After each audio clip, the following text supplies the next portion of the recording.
والله ولا اي دوري ابطال اوروبا في اللي احنا شايفينه ده. ماتش عادي في الدوري المصري الجميل بتاعنا، 6 جوال ومن اول ثانيه لاخر ثانيه ضرب نار، وجوال هنا وجوال هنا، وماتش سريع وهجمات وفار ومهارات وفاولات كل حاجه ميكس كده. ولا اجدعها دوري ابطال. ما يلزمناش برشلونه والانتر، يلزمنا بص شفت ارسنال وباريس امبارح، ماتش النهارده كان احسن منه عادي جدا. نص نهائي دوري ابطال اوروبا ماتش النهارده كان احسن منه. بس المهم الاهلي اتصدر. شوف بعد النوش والقلق وانسحبنا وعملنا وهننزل درجه رابعه، متصدرين. احنا متصدرين، محدش يقول لي بيراميدز لسه ليه ماتش. بص دلوقتي خش يا بابا شكوى، الاهلي مركز اول. حدش كلمني متصدر، لا كلمني. مين قال لك مش ممكن بيراميدز بكره يخيش يتعادل او يخسر يبقى الاهلي مركز اول؟ وبعدين معلش في حاجه واقفه هنا، والله العظيم واقفه هنا لازم اتكلم فيها.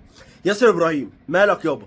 انت ضارب حاجه قبل ما تخش؟ ما ده اداء مبرشمين، ده اداء انت ايه شامم كل مبرشم يعني، واخد لك سطرين. ده مش طبيعي والله العظيم. اداء ياسر ابراهيم ده اسوأ اداء دفاع انا شفته في يعني مش طبيعي بجد. ده مش دفاع اصلا، ده مش دفاع. هو بس اول ثانيه اول ما بدانا على طول رافعه، ما كملناش دقيقه رافعه لصلاح محسن، حطها بدماغه في العارضه. لا هو لازق واقف في ظهر ياسر ابراهيم. ياسر ابراهيم ولا كانه واقف. هم مفهمينه صلاح محسن بيلعب معانا لسه في الاهلي. ما ده خصم، انت في حاجه يابا انت سايبه اللي هو ايه ده؟ هو في لعب كوره النهارده؟ انت عارف هو لسه عايش في القاضيه ايام القرن. روحوا ناموا بتحلموا ايه يا ياسر؟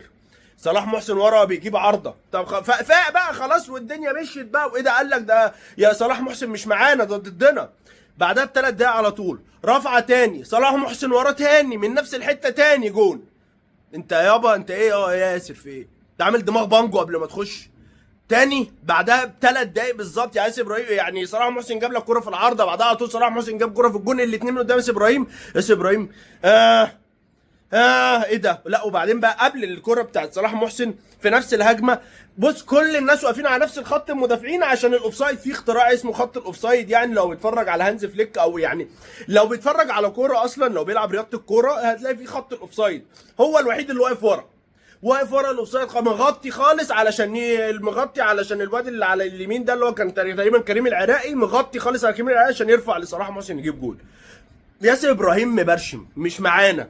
طب خلاص عدينا ميس باص ومش عارف يباصي ومش عارف ايه، وعنده حول في ودانه، ما بيلعبش كوره. الشوط الثاني الجون اللي جه فينا الجون الثاني على طول هو اللي واقف قدام الواد اللي لعبها باليد، مش فاكر مين واقف قدامه بالظبط. طب اي حاجه يعني. حاسس ياسر ابراهيم النهارده كان ايه؟ خازوق واقف في الدفاع، مش عامل ايه، بيخزوقنا.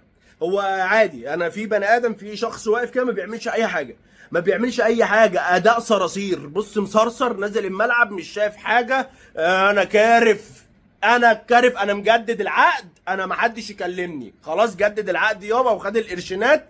روحوا ناموا وبتحلموا ان انا مش لاعب. انا اجيب البطيخه والجبنه وانا مروح يا باشا. انا مجدد وحاطط رجل على رجل ومش لاعب كوره، انا موظف متقاعد. ايه ده يا ياسر ده؟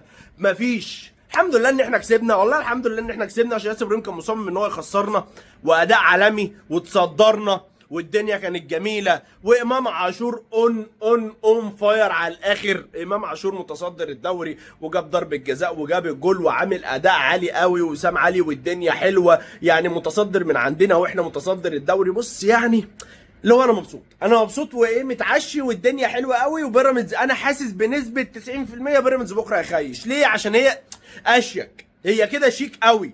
الاهلي يتصدر بيراميدز يخيش، الاهلي يفضل فوق. ما هي شياكه كده، هي حلوه قوي كده. بعدين في واحد انا عارف ان هو هيتوه في وسط الزحمه كده، الشناوي لحد الدقيقه 85 عامل ايده كده يعني. انا نفسي وانت بتصد، نفسي لما الكوره تيجي عليك افردها، والله لو فردتها هتجيب رزقها. افردها هتجيب رزقها وتتصد. افردها عادي، مش لازم تفضل عادي عامل كده. الجونين بعد الدقيقه 85 وبعد ما دخل فينا بقى جولين وهم بقوا 2 ومش عارف، بدا يصد بقى الحمد لله بقى. طب ما من الاول ما انت عندك ايد اهو بتستخدمها، طب تعملها كده عشان هو فظيع لما بيقرر يقفل ايده يعمل كده خلاص. مش مفيش حركه الكونج فو. مش هصد النهارده مع ياسر ابراهيم، انا كارف.